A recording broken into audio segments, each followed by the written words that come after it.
on the nuclear issue, I think if the United States were to attack Iran in a serious way and Israel were to do the same, that the Iranians would then get nuclear weapons. My point about the economic constraints, I think, would be overridden in those circumstances. And if you're an Israeli, you have to ask yourself, is that in your interest? I think the Israelis have made it clear for a long time now, and we have certainly made it clear as well, that we do not want Iran to have nuclear weapons. Okay, if you don't want Iran to have nuclear weapons, then probably the smart thing to do is not attack it with a major conventional air offensive. That kind of campaign, it would seem to me, is highly likely to lead Iran to acquire nuclear weapons. You just don't want that. You want the present situation to continue for as far as the eye can see. But if I could continue my dangerously neocon line of questioning, I mean, you could militate the Sunni states that don't like Iran more aggressively against Iran and therefore constrict Iran's power and ability to shape things in the region and deter the sheer axis of resistance and degrade it. I'm not sure that you can do that by attacking Iran. I think, if anything, what's happening here is that sympathy in the Islamic world, broadly defined, is shifting in significant ways against the United States and certainly against Israel. Israel is becoming a pariah state all around the planet. It's quite clear that the United States is feeling the effects of this in Southeast Asia, where we're trying to contain the Chinese. It's quite clear that, Islamic countries like Indonesia and Malaysia are not happy with the United States at all, and that this is causing us diplomatic problems. So I think when you start talking about shifting the Arab countries in the Middle East against Iran, shifting countries like Saudi Arabia against Iran, because you bashed Iran, it's not likely to work. As I said before, it's also likely to lead Iran to get nuclear weapons. And as you well know, Saudi Arabia has said that if Iran gets nuclear weapons, they're getting nuclear weapons. And if Saudi Arabia gets nuclear weapons, will Egypt, Iraq, and Turkey be far behind? I wouldn't bet a lot of money on that. And again, this is one of the principal reasons we, the United States, and the Israelis as well, don't want Iran to get nuclear weapons. The Israelis will tell you, of course, there's a simple way to deal with this, which is that if Iran goes down the nuclear road, we just destroy all their nuclear facilities. But almost everybody I know who has studied this issue says that you may be able to do that in large part in the short term, but in the long term, you will not be able to prevent them from acquiring nuclear weapons. Because they'll hide their capabilities and put them in mountains and make them hard to get, and they'll eventually get nuclear weapons. They clearly already have the technology. I mean, they're about 2 or 3 weeks away from where they have enough fissile material for a bomb. So it's very late in the game here, and you're not likely to prevent Iran from acquiring nuclear weapons by bombing the place.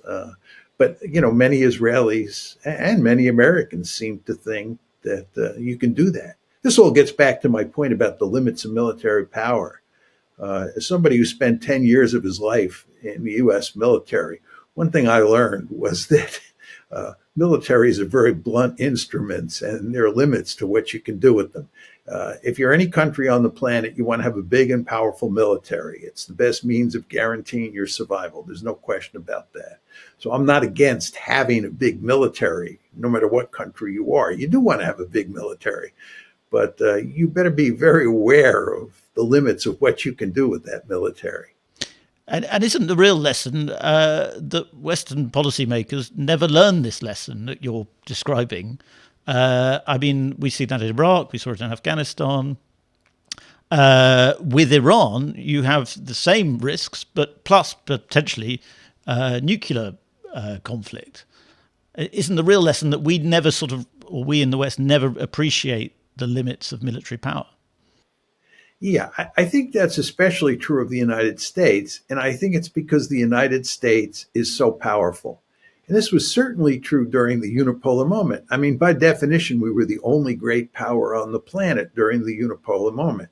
And if you look at the geographical location of the United States, we have weak neighbors on our borders, weak neighbors in the Western Hemisphere. We have two giant oceans on our east and west, to our east and to our west. And we're free to do foolish things because we don't pay a significant price.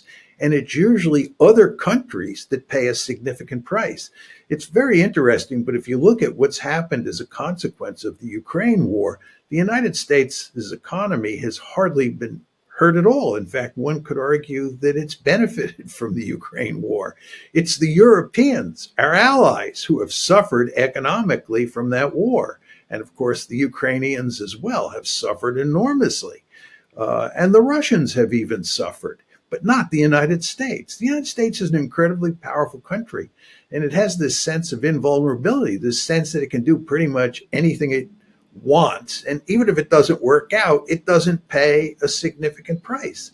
And I think this is what allows us the luxury of doing foolish things with our military.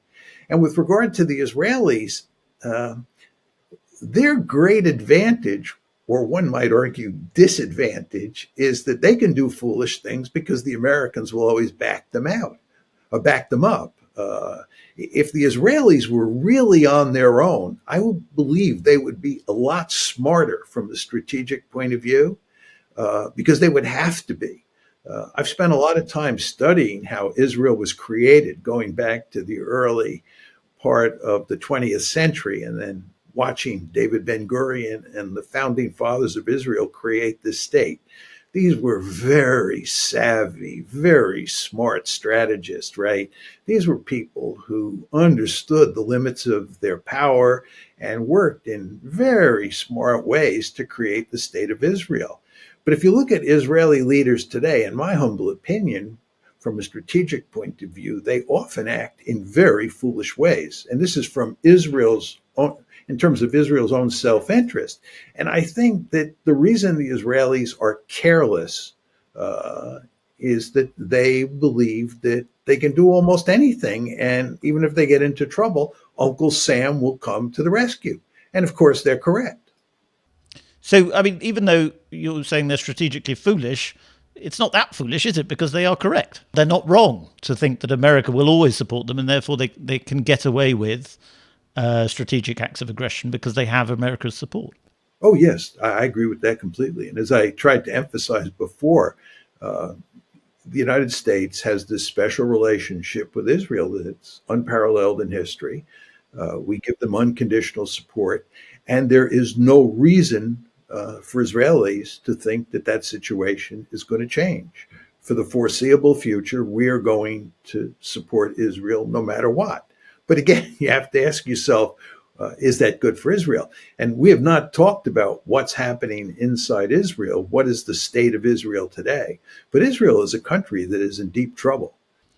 Well, let's talk a bit more about that, because Netanyahu, it was thought, was badly, his weakness was badly revealed by October 7th. There was a lot of talk about unhappiness towards him.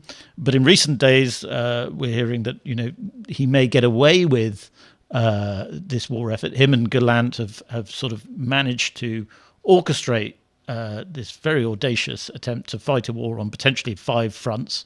And that possibly his popularity will grow again. Do you go along with that? Sure, I think it's absolutely true, but it's beside the point.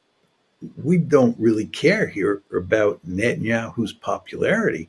The question that really matters is, what about the state of Israel?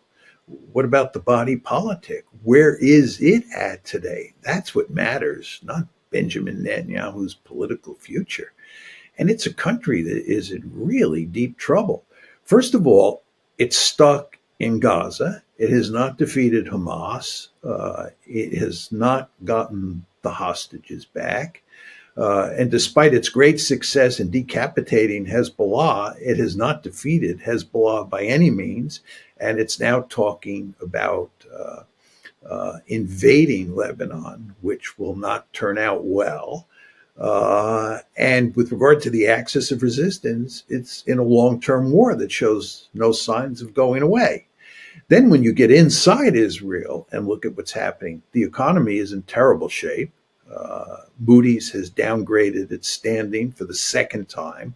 All sorts of people inside Israel are talking about all the businesses that have closed, uh, the lack of tourism and what that means, and so forth and so on. So economically, it's in real trouble. All sorts of people have left the country. All sorts of people are talking about leaving the country. And then you have these powerful centrifugal forces involving secular Jews and religious Jews. Uh, Sorts of people like Smotrich and Ben Gavit, who have a particular view of Israel that's fundamentally at odds with the view of more secular, more moderate Israelis. And you want to ask yourself where that train is headed. You want to remember that before October 7th, when there was this huge kerfuffle over the question of changing the Constitution, that there was talk in the Israeli media all the time about a possible civil war. This is before October 7th. And this just highlights the centrifugal forces that are at play inside of Israel. And when you marry that again with the state of the economy and the foreign policy situation, Israel is in, I think, deep trouble. And there's no sign that any of this is going to change in a positive way anytime soon. Um, do you think the last few days have proved you wrong? No, I don't. Because if you read the newspapers this morning, Hezbollah is once again firing rockets at northern Israel. If Israel had escalation dominance vis a vis Hezbollah, it would have been able to shut down Hezbollah's firing of missiles into northern Israel. There's no question that Israel can do more damage to Lebanon and to Hezbollah than vice versa. There's no question about that. But the fact is that the Israelis want to be able to use their air power to solve the problem that they face vis a vis Hezbollah. They want to stop Hezbollah from firing missiles into northern Israel forever and ever so that the 60,000 displaced people can move north. But they've been unable to do that. And of course, this is why the Israelis are now talking about a possible ground offensive into southern Lebanon to deal with the problem that way. But escalation dominance has to do with air power. And in the case of Hezbollah, it's quite clear that they don't have escalation dominance.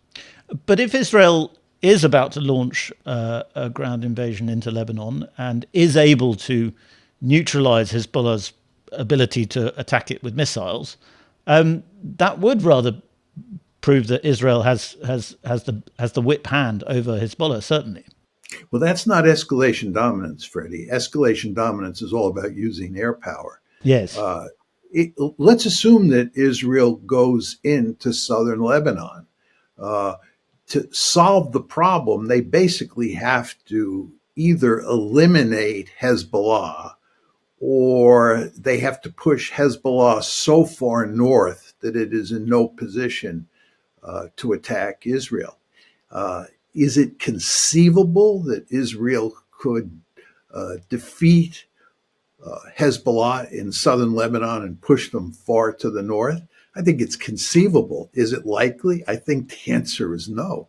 I think they'll be going into a hornet's nest. And I think they have an army. The Israelis have an army that is worn out from what's happened in Gaza. It's just very important to understand here that they're not finished in Gaza. They didn't achieve their two principal goals in Gaza, or what their two principal declared goals are.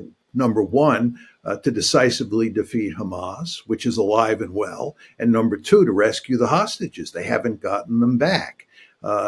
So they're stuck in Gaza. And now you're talking about taking an army that's been at war for almost a year and sending it into a hornet's nest. Hezbollah will be lying in wait. And you want to remember also, the Israelis clearly scored a stunning tactical victory by decapitating the leadership of Hezbollah. There's no question about that. But they'll replace those leaders. And more importantly, there are 40,000 fighters in the South who are armed to the teeth with all sorts of weaponry and who have dug trenches and have built all sorts of capabilities into the terrain, which is rugged terrain to begin with, that'll make it very difficult for Israel to prevail in that conflict. And then if you take it a step further, even if Israel does prevail, they're stuck in southern Lebanon, maybe even in central Lebanon as well. And they've been there, done that, and it didn't work out very well in 1982. And there's no reason to think it's going to work out well this time. And again, you want to remember that they still have their hands full in Gaza. So the Israelis are in a very tricky situation in terms of decisively defeating Hezbollah to the point where it can no longer launch missiles into northern Israel. I wanted to pick up on that point about decapitating the leadership. Obviously, killing Nasrallah was a big deal, but as you say, he can be replaced. All the leadership can and will be replaced very quickly. However, it is quite a major humiliation for Hezbollah, which attaches a lot of pride in its leadership and its ability to defeat Israel. And that pride will have to be avenged, will it not? Well, it is a humiliation for sure. And the key point, however, is that Hezbollah will stay in the fight. I mean, Israel is involved in a long-term fight here with Iran, Hamas, Hezbollah, and now the Houthis. And this so-called axis of resistance is not going away. And Israel and the United States, two countries that are basically joined at the hip, are not going away either. So this conflict is going to go on and on and on. And both sides are going to face ups and downs. But the idea that what happened with regard to Nasrallah now presents an opportunity for Israel to remake the Middle East and fundamentally change the nature of this conflict is, in my opinion, a pipe dream. It's just not going to happen. This conflict is going to go on and on. Well, as I said at the beginning, all eyes now turn to Iran again, as often happens. Iran doesn't yet have nuclear weapons, and in many ways, Hezbollah has been the closest thing it has to threaten Israel with to nuclear weapons. Now that Hezbollah could be degraded or possibly defeated by Israel, does this make Iran more likely to get nuclear weapons or more likely to push harder to get nuclear weapons? I think there's no question that given recent events, and we're not talking here just about what happened on Friday, we're also talking about what happened back in April when Israel and Iran got into a shooting match. And remember, Iran struck Israel and Israel struck Iran. And given these events over the course of this year, I think the incentives for Iran to get nuclear weapons from a strategic point of view have increased significantly. The problem the Iranians face is that their economy is in bad shape. They have centrifugal forces at play inside the country that have to be addressed. And the Iranians understand that if they do acquire nuclear weapons, although it may make strategic sense, what will happen is that the United States and a lot of other countries will go to great lengths to punish Iran economically. And that will cause all sorts of problems inside of Iran. So I think there is a strategic incentive to get nuclear weapons for sure, given events of the past year. But at the same time, I think there is an economic incentive not to do it. So you don't buy the argument that we've been hearing a lot in recent days that Netanyahu has pulled off, or maybe about to pull off, an extremely risky but very audacious move in the Middle East by exposing not just that Hezbollah is not as strong as people thought, but that Iran doesn't really have the ability to respond in the way a lot of people think it might do. I think there's no question that the events of the past week or so demonstrate that Iran cannot come to the rescue of Hezbollah in any meaningful way.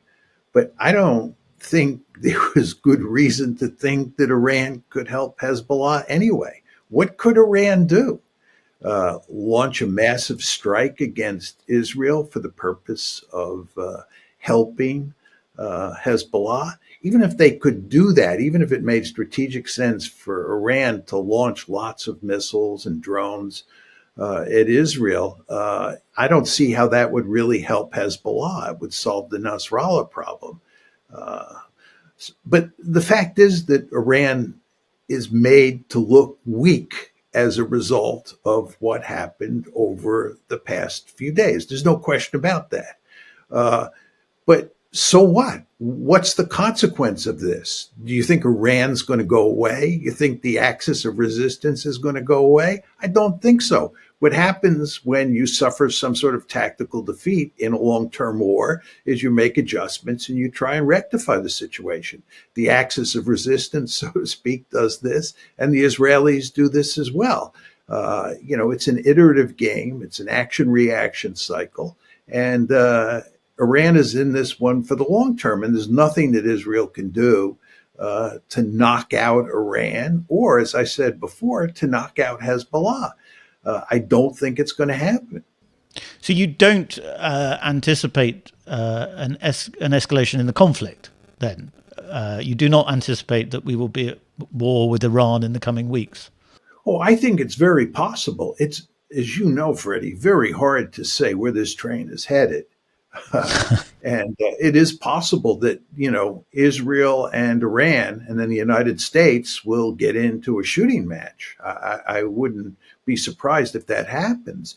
I mean, as I've argued for a long time, there's no question that the Israelis are trying to drag the Americans and the Iranians into a shooting war.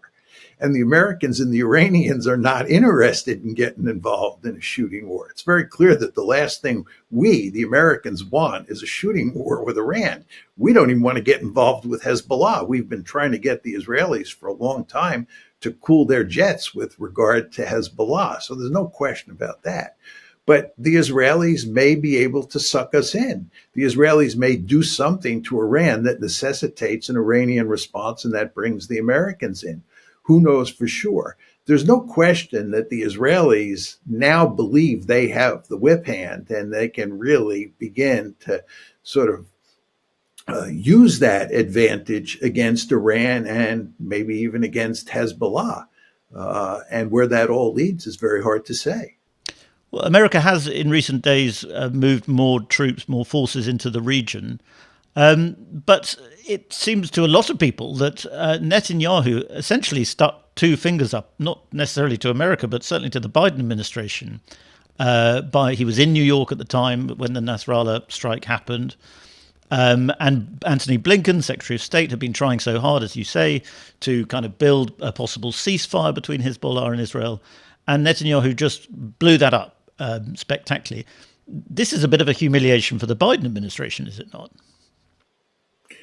To take it a step further, Freddie, there are just all sorts of reports that the Secretary of Defense, Lloyd Austin, is furious at his Israeli counterpart, General Gallant, for not notifying him beforehand that they were going after Nasrallah. We were told, so the story goes, immediately before the attack, but Austin expected much more notification. And he didn't get it, and supposedly he was outraged. But the question you have to ask yourself is, so what? The Israelis don't care. They basically own us. They can do anything they want, and we will just suck it up and go along with what they do. It's just the way it works here in the United States and in the West more generally, to include Britain. The idea that, we're going to punish the Israelis for doing something that we don't like in this conflict is not a serious argument. Well, does it then suggest that the limits of American power are becoming ever greater, in that America is not able to shape world events as perhaps it could have done 10 or 20 years ago, in looking not just at Gaza, but perhaps Ukraine as well? This is an incredibly complicated question. First of all, most people in the West don't understand that there's significant limits to what you can do with military power under any circumstances, right? They're just real limits here. And most Americans and even most West Europeans have lost sight of that fact. And that's why we started so many foolish wars during the unipolar moment. We thought we could reorder the world or reshape the world in the West's image at the end of a rifle barrel. And that didn't work out very well. Because again, this is the limits of military power. Second, there's no question that with the rise of China and the resurrection of Russian power, that America's relative power position in the world has been diminished. There's just no question about that. Third point I'd make to you is you do not want to underestimate how powerful the United States is, militarily and economically. We are a heavyweight. And the great advantage that the Israelis have is that they're joined at the hip with us. The Israelis could never do what they're doing in Gaza and in Lebanon without American support. These are American aircraft, American bombs. We give them huge amounts of money. We protect them diplomatically, right? So the Israelis have this great advantage that they're working with the Americans. But as I pointed out, Freddie, you noted that I talked about Israel's declining escalation dominance, which is correct. Another point I made about all the trouble that Israel is in is that in the old days, back when I was young and Israel was fighting wars against countries like Egypt and Syria, Israel could pretty much fight those wars by themselves. They really didn't need another country to help them fight the war.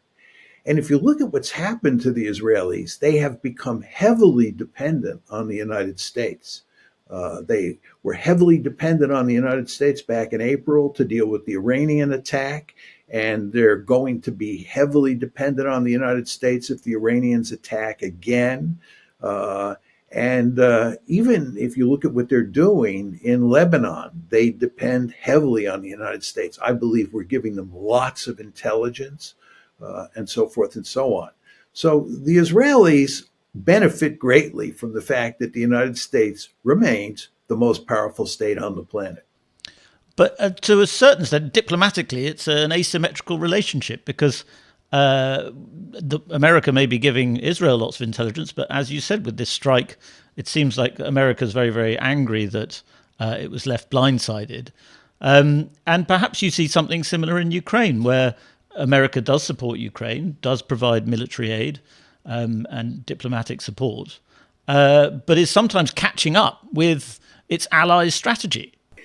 The Ukraine situation is fundamentally different, I think, Freddie, than the U.S.-Israeli situation. The United States has a relationship with Israel that has no parallel in history. We give Israel assistance unconditionally, especially when it comes to the Palestinians. And this is in large part because of domestic politics inside the United States. It's the power of the Israel lobby. We have a very special relationship, and there's zero evidence that there's going to be any diminishment in American support of Israel moving forward. And indeed, I would argue it's likely that we will increase our support for Israel over time because Israel will need more and more support. Ukraine, the train is going in the opposite direction. Support for Ukraine is withering away in the West, and especially in the United States. And if Donald Trump gets back in the White House next January, the Ukrainians are in real trouble. But even if Kamala Harris defeats Donald Trump and Kamala Harris becomes the president, she will face a devil of a time getting financial support from Congress for the Ukrainians. So the Ukrainians' situation vis-a-vis the West, and here we're talking mainly about the United States, moving forward, looks actually quite bleak. So not only are they suffering on the battlefield in egregious ways, if you look at their support base, which is the West, there are all sorts of reasons to think that Ukraine is in deep trouble on that front as well. Well, you're quite right to point out they're fundamentally different conflicts, and so far they've been pretty self-contained as conflict. Israel in Gaza and the Ukraine war. But if there is a major escalation in the coming days, as you conceded, is a possibility with Iran, and we could find ourselves in a situation where China and Russia are forced to become more involved in these conflicts, partly just geographically because Iran is closer to Russia, but also because of Russia's interesting relationship with Israel and interesting relationship with Iran. Yeah. The key word here is involvement. And what does involvement mean? I think that there's no question that the Russians are already helping the Iranians. I mean, there's all sorts of evidence they've been giving them, air defense systems, intelligence gathering capabilities, and so forth and so on. And I think the Russians have a vested interest in doing that because what's happened here is that the United States and the West more generally have basically driven the Chinese, the Russians, the North Koreans, and the Iranians close together. They all, have a deep-seated interest in working together to counter the United States and its allies around the world. And appropriately, the Russians are supporting the Iranians. But the really interesting question, which is what I think you're getting at, is whether or not the Russians are likely to get dragged into a fight that involves Iran on one side and the United States and Israel on the other. I find that hard to imagine, and in large part because the Russians have their hands full in Ukraine. If you're playing Russia's hand, the last thing you want to do is, incur a significant military commitment to fight in Iran against the United States and Israel, two formidable adversaries Yeah. at this point in time. So I think there's no question the Russians will support the Iranians by giving them military equipment, maybe helping them diplomatically, and maybe even giving them some economic assistance. But I don't think they're going to join the fight. And I certainly don't think the Chinese will join the fight. I don't think they have the power projection capability. And I think it's really the last thing they want to do. So if we see the world as the gang of four, as some people are now calling them, which would be Russia, China, Iran, and North Korea, they have a shared interest in defeating Western interests, but they probably don't want to get dragged into a conflict with Israel and the United States right now. And in fact, that's what Israel is banking on. That's true. But the question you have to ask yourself, Freddie, is what can the Israelis do to take advantage of that situation?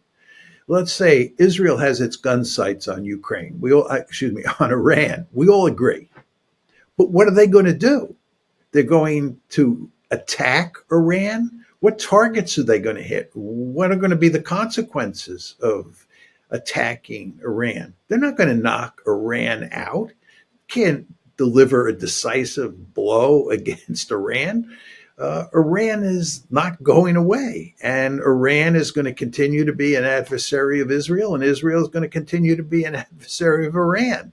And Iran is going to continue to find clever ways to support the axis of resistance. So, in my opinion, there's no clever strategy that Netanyahu can employ to effectively hurt Iran. I mean, am I missing something here? Well, I suppose the obvious thing would be to bait America into the conflict. If Iran attacks Israel in a way that triggers an American response that drags America, because America does have the power to change Iran fundamentally. Do we? What would we do? I mean, we go in there and we drop lots of bombs, do lots of damage. But what would be the consequences? These kind of bombing campaigns never have the strategic effects that they're designed to have. I mean, the United States during the Vietnam War bombed and bombed and bombed. And what effect did it have? There are just real limits to what you can do with what I would call punishment campaigns. And the Israelis have found this out themselves. Uh, I mean, are we going to turn Iran into one giant pile of rubble? I don't think so. And also, to get back to your question,